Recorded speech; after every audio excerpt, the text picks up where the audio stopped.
মুসলমান মানুষদেরকে বলেছে উই পোকার মতো তারা এখানে নাকি বেড়ে ওঠে। এর প্রতিবাদে কলকাতায় খেলা হয় যুবভারতীতে স্টেডিয়ামে। সেই স্টেডিয়ামে খেলার সমর্থকরা তারা গোটা স্টেডিয়াম জুড়ে একটা কাগজ, একটা বিরাট বড় ফেস্টুন টানিয়ে দিয়েছিল, যে ফেস্টুনে লেখা ছিল রক্ত দিয়ে কেনা মাটি, কাগজ দিয়ে নয়। কোনো কাগজ দিয়ে আমাদের ভোটাধিকার অর্জন হয়নি, রক্ত ঝরিয়ে আমাদের দেশের মানুষ ভোটাধিকার অর্জন করেছে। প্রয়োজন হলে রক্ত ঝরিয়ে সেই ভোটাধিকার আমরা রক্ষা করব।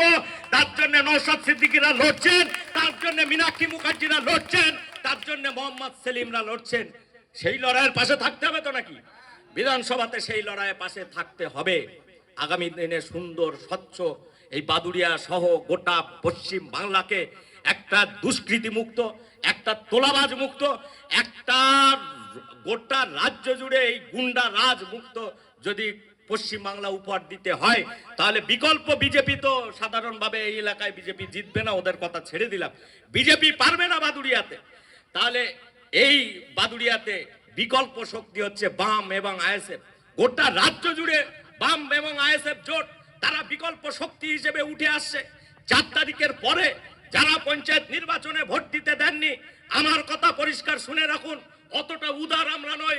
4 তারিখে পরে বাদুড়িয়াতে যে সমস্ত পঞ্চায়েত সমিতি রিগিং করে লুটের মধ্যে দিয়ে নির্বাচিত হয়ে পঞ্চায়েতে বসে ক্ষমতা দখল করে বসে আছে, তাদেরকে সরাসরি হুঁশিয়ারি দিচ্ছি, 4 তারিখের পরে আপনাদের সরকার থাকছে না। 5 তারিখে প্রথম কাজ হবে সেই সমস্ত লুটের জনগণের মধ্যে দিয়ে যে পঞ্চায়েত গঠিত হয়েছে, সেই পঞ্চায়েতগুলো ভেঙে দিয়ে আমরা জনগণের পঞ্চায়েত গঠন করব।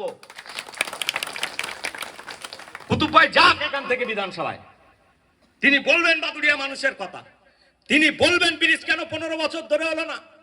শেষ বামপন্থী বিধায়ক এখানে মোহাম্মদ সেলিম, তিনি শিলান্যাস করে রেখে গিয়েছিলেন। 22 কোটি টাকা বামফ্রন্টের সরকার স্যাংশন করে রেখেছিল। 15 বছর কেন বাদুড়িয়ার ব্রিজটা কেন কমপ্লিট হলো না, এর কৈফিয়ত তৃণমূল কংগ্রেসকে দিতে হবে না? মাঝখানে আপনাদের এলাকার বিধায়ক ছিলেন মমতা ব্যানার্জি, তাকে প্রশ্ন করেছেন যে তুমি তো 5 বছর বিধায়ক আছো, তাহলে যে ব্রিজটা হয়েছে সে ব্রিজটা কোন দপ্তরের আন্ডারে বলো তো? ভিডিওতে আপনারা দেখেছিলেন, উত্তর দিতে পারেনি। 5 বছর বিধায়ক থাকবার পরেও যে মানুষটা তার বিধানসভা এলাকায় একটা ব্রিজ কোন দপ্তরের আন্ডারে হচ্ছে তার উত্তর না দিতে পারে, তাহলে কি তাকে ভোট দিয়ে আগামী দিনে আমরা ভুল করব? এই এলাকার মানুষ ভুল করবেন? কখনো ভুল করা যাবে না। 5টা বছর বিধায়ক নির্বাচিত হয়ে তিনি কোন কাজটা করলেন? 5টা বছর এখানে তৃণমূল কংগ্রেসের বিধায়ক থাকার পর বাদুড়িয়ার কোন কাজটা হয়েছে? তৃণমূলের দাপুটে নেতা, বড় নেতা এখানে আজকে প্রার্থী, তিনি তার রাজনৈতিক জীবন বেশি দিনের নয়, অল্প কিছুদিন করছেন, কিন্তু তার মধ্যে কোন এমন কাজটা করলেন বাদুড়িয়া মানুষের জন্য যে কথা বলতে পারবেন আমি বাদুড়িয়া মানুষের জন্য এই কাজটা করেছি? কোনো কিছু বলতে পারবেন না। শুধুমাত্র এলাকায় এলাকায় কিছুজন তোলাবাজ বসিয়ে রেখেছে পঞ্চায়েত সমিতিগুলো, যাদের কাজ হচ্ছে সাধারণ মানুষের জন্য উন্নয়নের টাকা ব্যবহার করবার জন্য যে বরাদ্দ হয় সেই বরাদ্দ থেকে কাটমানি নিয়ে নিজেদের পকেট ভরা করা। তাহলে সেই রকম একটা তোলাবাজদের নেতাকে আমরা কখনোই বিধানসভায় যাতে তিনি পৌঁছাতে না পারেন তার ব্যবস্থা করতে হবে।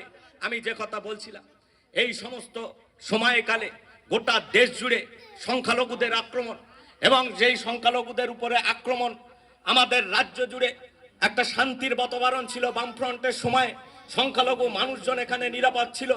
আজকে সেই বামপন্থীদের আমলে একজন বিজেপির পঞ্চায়েত মেম্বার জেতবার ক্ষমতা ছিল না।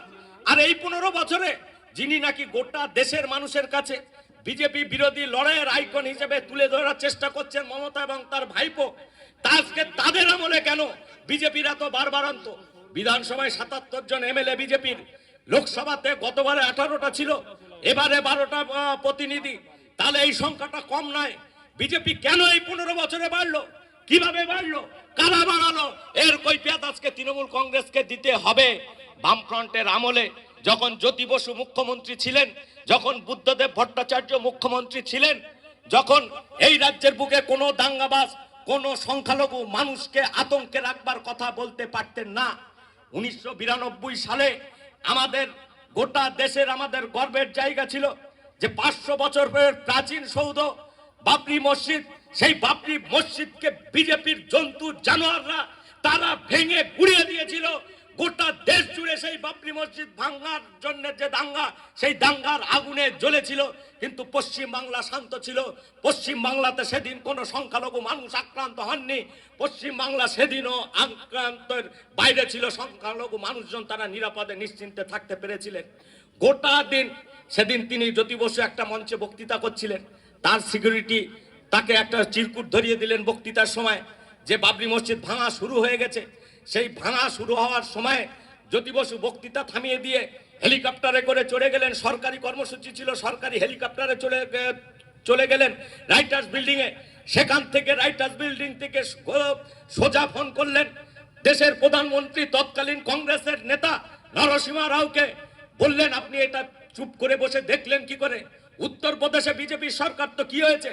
আপনি কেন্দ্রীয় সরকার, আপনার হাতে মিলিটারি আছে, আপনার হাতে কেন্দ্রীয় পুলিশ সিআরপিএফ আছে, আপনার হাতে বিএসএফ আছে। সাধারণত এইভাবে কোন রাজ্যের সরকারকে ভেঙে দেওয়ার কথা আমরা বলি না, কোন রাজ্যের সরকারকে এইভাবে তাদেরকে ফেলে দেওয়ার কথা আমরা বলি না। কিন্তু 500 বছরের একটা প্রাচীন সৌধ উন্মত্ত জানোয়াররা গিয়ে গুড়িয়ে দিচ্ছে, একটা ধর্মের সেন্টিমেন্টকে সম্পূর্ণ খুন করা হচ্ছে। আপনি কোনো ব্যবস্থা নিলেন না?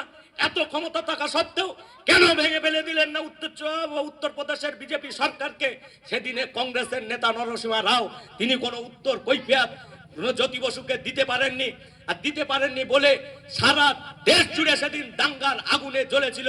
আর সেদিন সন্ধ্যাবেলায় রাইটার্স বিল্ডিং থেকে জ্যোতি বসু বাইরে এসে বলেছিলেন যে আমি সাংবাদিকদেরকে বললেন, আমি পুলিশের বড় অফিসারদেরকে বলে দিয়েছি আজকে এই ঘটনাকে কেন্দ্র করে যদি কোনো দাঙ্গাবাজ দাঙ্গা করতে আসে তাহলে তার রং দেখবেন না, তার ধর্ম দেখবেন না। সে যদি আমার ভাইও হয় তাহলে গুলিটা সোজাসুজি তার বুকে মারবেন, তার মাথায় মারবেন, যাতে দ্বিতীয়বার দাঙ্গা করবার সুযোগ এই পশ্চিম বাংলায় না হয়। সেই দিন এই রকম একটা দাঙ্গাবাজদের বিরুদ্ধে কঠোর অবস্থানের জন্য পশ্চিম বাংলা শান্ত ছিল। তারপরে বুদ্ধদেব ভট্টাচার্যের সরকার হয়েছে, বামফ্রন্টের যে সাম্প্রদায়িক সম্প্রীতির নীতি, সেই নীতি ধরে বুদ্ধদেব ভট্টাচার্য আমাদের রাজ্যের মুখ্যমন্ত্রী থাকাকালীন বিজেপিকে হুঁশিয়ারি দিয়েছিলেন এখানে যদি মন্দির মসজিদ নিয়ে গন্ডগোল লাগাতে আসে তাহলে বিজেপি যে ভাষা বোঝে সেই ভাষাতেই জবাব দেওয়া হবে, বিজেপির এখানে মাথা গুড়িয়ে দেওয়া হবে। আর আজকে এই 15 বছরে বিজেপি বারবারন্ত হয়েছে। সেই বিজেপির বারবারন্তের সুযোগ নিয়ে আজকে এলাকায় এলাকায় সংখ্যালঘু এলাকায় দাঙ্গার ঘটনা ঘটেছে। দাঙ্গা করিয়ে সংখ্যালঘু মানুষদেরকে আতঙ্কে রাখা হয়েছে। এই আতঙ্কে কাটাবার বিরুদ্ধে মমতা ব্যানার্জি কোনো পদক্ষেপ নিয়েছেন? মমতা ব্যানার্জি বলতে পেরেছেন দাঙ্গাবাজদের ভেঙে মাথা ভেঙে গুড়িয়ে দেব? কোনোদিন বলতে পারেননি। বরঞ্চ তিনি আসানসোলে দাঙ্গা করে